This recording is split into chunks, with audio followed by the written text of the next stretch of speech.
to Problem with Jon Stewart. So excited you're joining us for the program tonight. So here's the thing that we have to begin the show. It's urgent news. And unfortunately, it is not particularly of the good variety. Right now, we're facing a man-made disaster of global scale, climate change. The first real catastrophic effects of climate change will be felt by 2040. If we don't do something about it, it is the end of the world as we know it.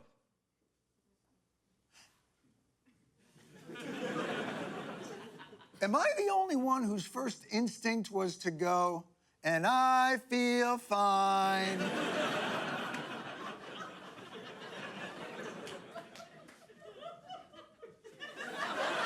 You know, it's funny. I would go into we didn't start the fire, but I think we did actually start the fire.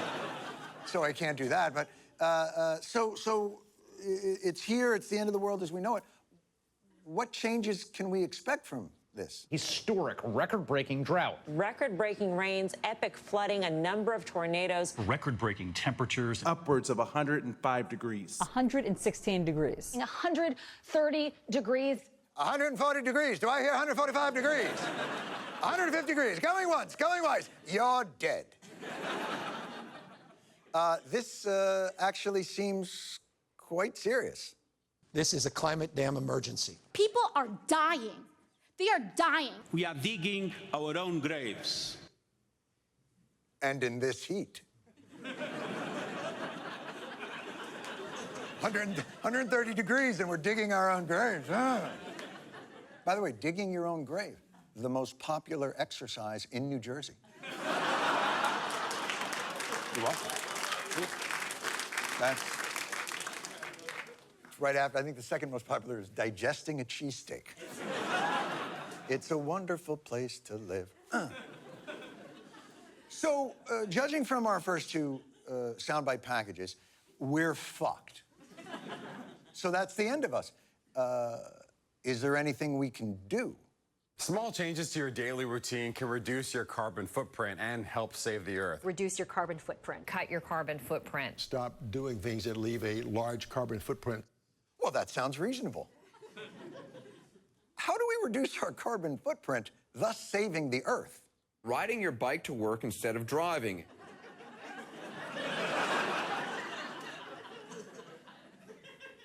I'd love to help. I actually fly to work in a jet made of Hummers. But that's really a beautiful jet. But all right, ride your bike to work, Earth saved? Just by wearing your clothes for 9 months longer, it can reduce your carbon footprint. 9 months longer than what? I've been wearing a Bon Jovi t-shirt under this sweater since my prom. All right. Ride your bike. Never change your clothes. Earth saved? There's one really easy thing you could do to green your life, and that's not have a child.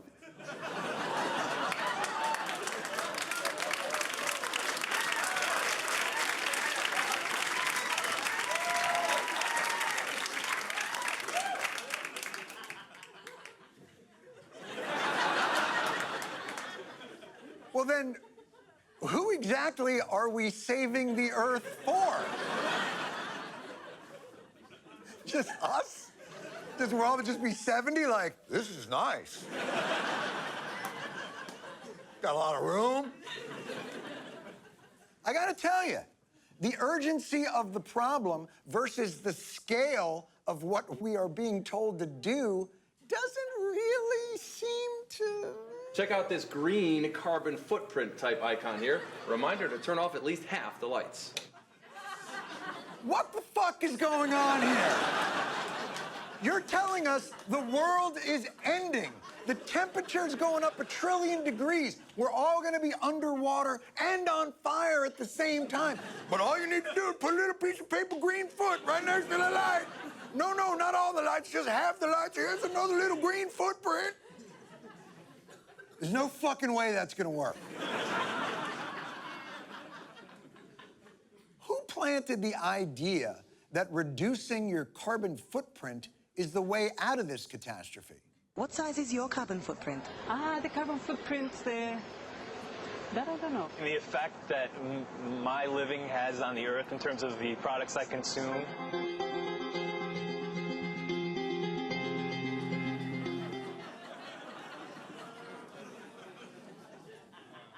I don't want to be a conspiracy guy. Go all tinfoil hat on you people, but something appeared on the screen. I just want to see if we can we get that back on the screen and enhance it, or, I don't know if that's a watermark or something, but it's something that almost suggests like an oil company. Look, it almost resembles a logo of a petroleum company of the British persuasion. But why would a company that deals in fossil fuels make it seem like if you would just fucking ride your bike to work, we'd all be fine?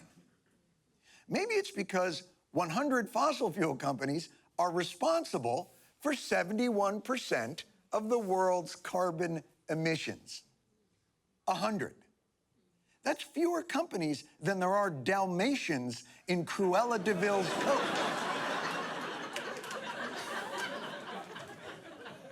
Yes, fewer. You see, it turns out fossil fuels popularized the carbon footprint so that we would blame ourselves instead of them. But big oil didn't just popularize the carbon footprint. Recycling, our most treasured act of environmentalism, was another ploy pushed by big oil. Here's Larry Thomas, the former president of a plastics lobbying group who wouldn't say this on camera. If the public thinks the recycling is working, then they're not going to be as concerned about the environment. We should have known recycling was a scam when they made the bins out of plastic.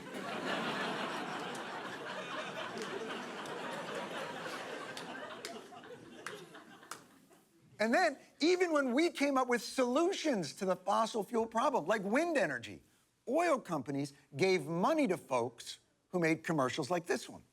Wind power, the energy of the future. But there's a catch. Wind power kills birds. It's okay, you can laugh. The bird that was killed in that footage was a pedophile.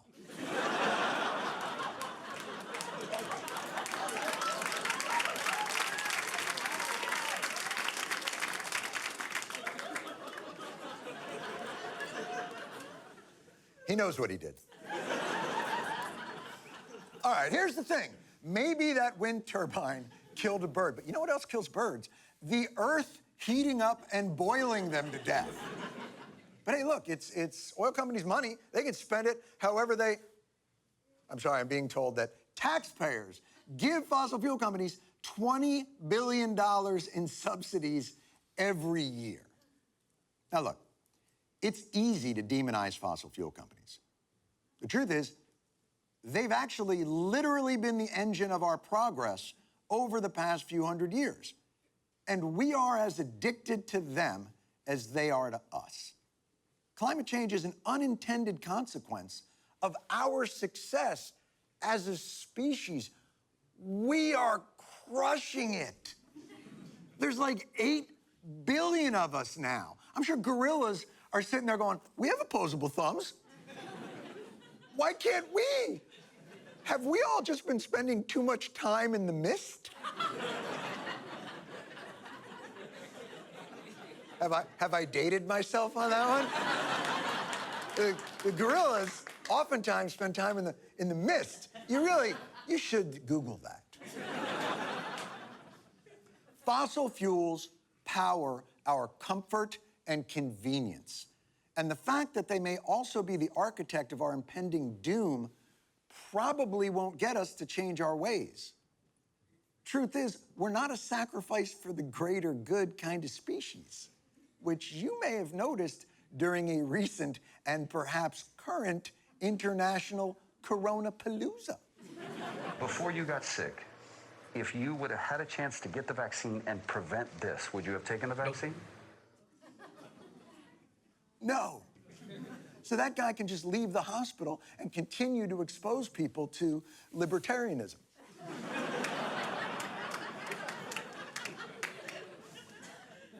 In the mist.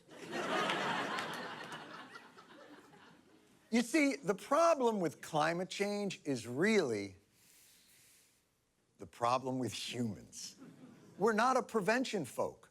We're an angrily lash out at our lack of preparation in the middle of a preventable emergency folk while eating tacos stuffed inside of chalupas. We just want to know that when we plug in the mini fridge on the makeup vanity that cools our skincare products, that it works. Yeah, I said it. We refrigerate our skincare products. Because guess what? This doesn't just happen. This doesn't just happen with... Thank you. You think this happens with room temperature collagen peptides? These peptides gotta be cooled. So we're gonna need our politicians to act now and to act urgently, just like they've been saying they would for decades.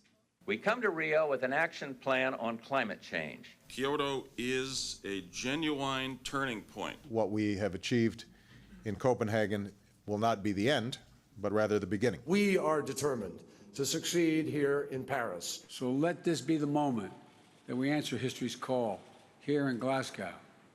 Yeah, let this be the moment. And you know what was interesting?